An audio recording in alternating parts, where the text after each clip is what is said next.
Nuevamente nos encontramos con ustedes meditando la palabra de Dios, hoy ante la presencia de Jesús sacramentado. Nuestra necesidad es tan grande que siempre necesitamos recurrir a Él. Hoy la palabra de Dios, por medio del profeta Isaías, capítulo 42, versículos del 1 al 7, nos recuerda al siervo de Yahvé. Y dice así: aquí está mi siervo, a quien sostengo, mi elegido, en quien me deleito. Primero, el siervo del Señor es el obediente. El siervo de Yahvé es su hijo, en quien se deleita, aquel que obedece. Yo creo que no hay mejor manera de agradar a Dios nuestro Padre que a través de la obediencia. Eso es lo que hace sentir orgulloso no solamente a Dios, sino a cualquier padre aquí en la tierra. ¿Quién de ustedes, siendo padre de familia, no se siente orgulloso de su hijo cuando hace las cosas conforme a lo que ustedes le piden? Así también el Señor. Él es el siervo de Yahvé. Él es el elegido, en quien el Padre se complace.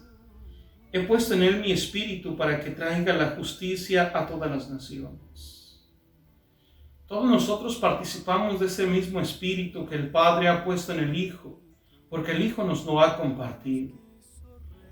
Por medio del bautismo nosotros somos hijos de Dios por medio del Hijo y participamos de su misma naturaleza, de su misma eternidad. Por lo tanto, hermanos, también nosotros tenemos que esforzarnos en actuar de la misma manera que actuó el Hijo ante el Padre. Ese siervo obediente, ese siervo amado del Padre, no gritará, no levantará la voz, no hará oír su voz en las calles, no acabará de romper la caña quebrada, ni apagará la mecha que arde débilmente. El Señor no viene a acabar con lo que se está cayendo, sino a reconstruir.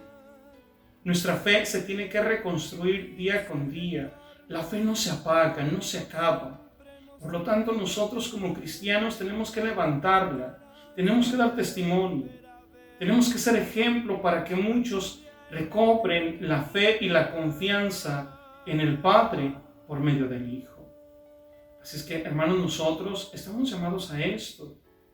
Y el Señor nos ama tanto porque desde cuando nos conoce. Yo, el Señor, te llamé y te tomé de la mano para que seas instrumento de salvación. ¿Para qué nos llama el Señor? ¿Para qué nos llama Dios? Ser instrumentos en sus manos de salvación, no de perdición.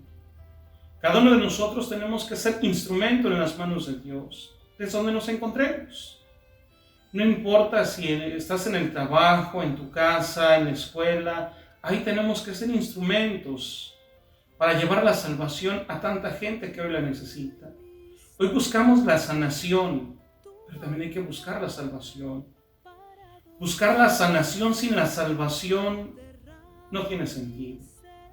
Sí, pidamos al Señor que nos sane de esta situación que nuestra humanidad está pasando, pero pidámosle al Señor también que nos salve, porque solamente Él puede salvarnos y Él puede sanarnos. Tanto así que lo podemos constatar hoy en el Evangelio de San Juan, capítulo 12, versículos del 1 al 11, donde Marta y María, junto con Lázaro, después de su resurrección, después de que el Señor lo resucitó, hacen una cena a Jesús. Entonces, hermanos, también nosotros tenemos que sentirnos agradecidos con Dios. No por un instante o por unas cosas buenas que permite nuestra vida. Dirá el libro de Job que si aceptamos de Dios los bienes, también hay que aceptar los males. Y si estas cosas que aparentemente para nosotros son males, Dios saca bienes. Así es que de todo hay que darle gracias a Dios. Dice San Juan, ¿verdad? 6 días antes de la Pascua, que ya se acerca, Jesús fue a Betania, donde vivía Lázaro, a quien él había resucitado. Allí hicieron una cena en honor de Jesús. Marta servía y Lázaro era uno de los que estaban a la mesa comiendo con él. El Señor nos invita a compartir de su mesa. Ya no somos nosotros quien le invitamos a Jesús, es Jesús quien nos invita a todos nosotros. Ojalá que cada uno de nosotros seamos dignos de poder participar de la mesa que el Señor nos prepara, la mesa de su palabra y la mesa eucarística.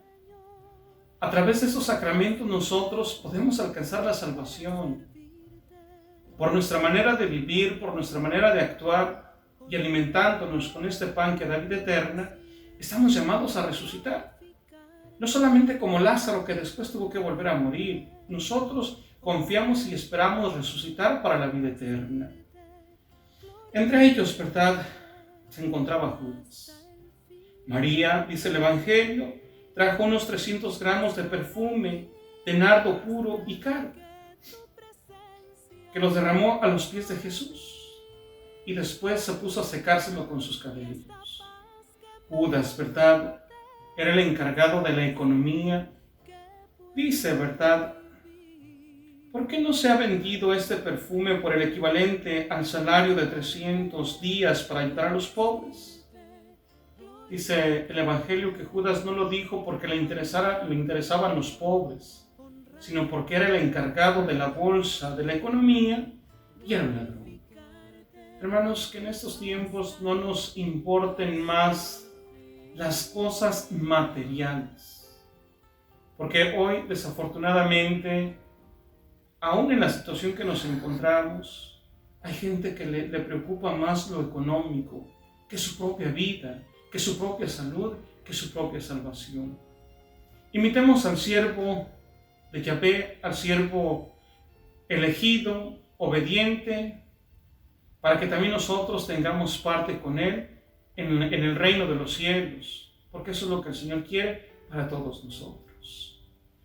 Que la bendición de Dios Todopoderoso, Padre, Hijo y Espíritu Santo, descienda sobre ustedes y los acompañe siempre. Misterio infinito que nos